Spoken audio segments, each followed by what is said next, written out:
All right, this is the second part of the notes. We did one example, and we said, well, let's back up even before that first example. We said two things. Number one, at the very top, you can see where I wrote down factor when possible. That's always the first thing we want to look for. That could be a greatest common factor. Maybe you can pull out a GCF. Maybe you're just factoring a quadratic trinomial. Maybe it's a difference of squares. It could be a variety of things. But you always want to factor when possible.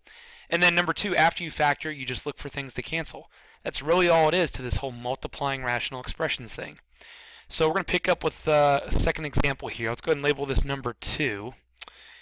And for example 2, I want us to write x squared plus x minus 6 over x minus 5. That's the first part. And then we're going to multiply that by x minus 5 over x squared plus 4x plus 3. So as the case with all of these, look at it and it looks kind of intimidating, right? Lots of x's, lots of signs, there's a whole bunch going on. But take a deep breath. Remember our first two steps. Number one, let's factor when possible. So looking at each item here one at a time, let's look at the top left part first. X squared plus x minus 6. Well, that factors down to x plus 3 times x minus 2. Below that, the x minus 5 stays the same, so we don't need to change anything there. Now, the other side, we have the x minus 5 on top, so that's obviously not changing. Nothing to factor there.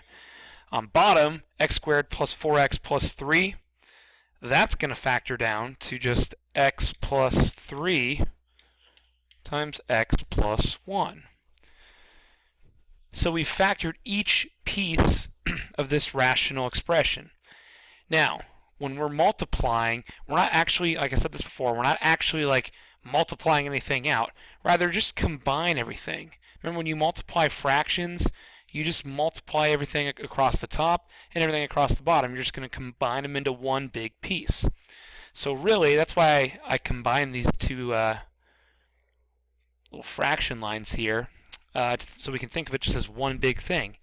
And as we think of it like that, you're going to see that stuff lines up to cancel. So jumping out to me is the x plus 3 and x plus 3.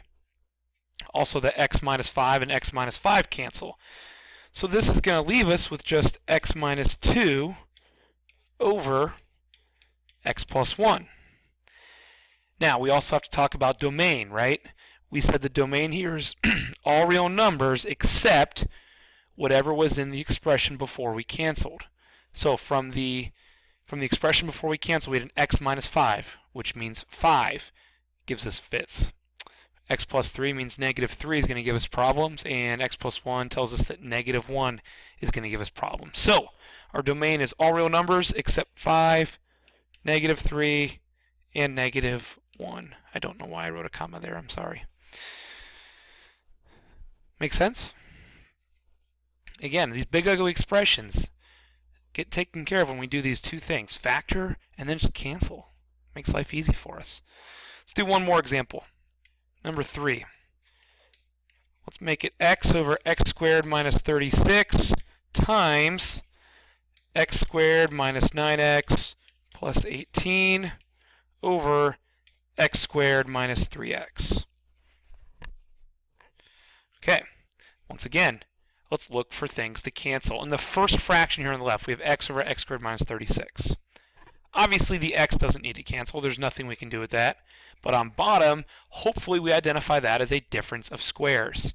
So the x squared minus 36 breaks down into two factors, x plus 6, x minus 6. That is a difference of squares. On the other side, the other fraction on top, we have x squared minus 9x plus 18. That's going to factor down. It's a quadratic trinomial. Now, don't jump to conclusions and say, oh, it must be 9 and 2, because you see like 18 and 9. That's not how it's going to factor. This is going to break down to x minus 6 and x minus 3. The other half, the x squared minus 3x, that's not a trinomial, but there is a GCF. Greatest common factor here is x. When you pull that out, it leaves you with x minus 3. So, Remember, when we multiply, we're not actually multiplying, we're just combining into one big expression. So now let's look for things that match up. First thing that jumps out to me is the two x's, right? The one on top and the one on bottom. Those can go away. See you later. We also have an x minus 6 and an x minus 6. That's going to go away. And we also have an x minus 3 and an x minus 3. So wow, a ton of stuff cancels here. This is cool. Now look at the top. Everything across the top is canceled. So does that mean we put 0? No, it's not 0. We're left with 1. Okay? Just because everything cancels, remember we're multiplying here. We're not subtracting everything. We are multiplying and dividing things. So it's going to come down to 1 on top. On bottom, we've got x plus 6. There. That looks nice and easy. Now let's talk domain, right? Our domain is going to be all real numbers except everything from back here, right? So there's 4 items we got to look at. We got the negative 6 from this guy, the positive 6 from that guy, 0 from the x, and 3 from the x minus 3. So it's all real numbers except 0, 3, 6, negative 6. Okay? Hopefully this all makes sense. That is the last of the examples from 8.4.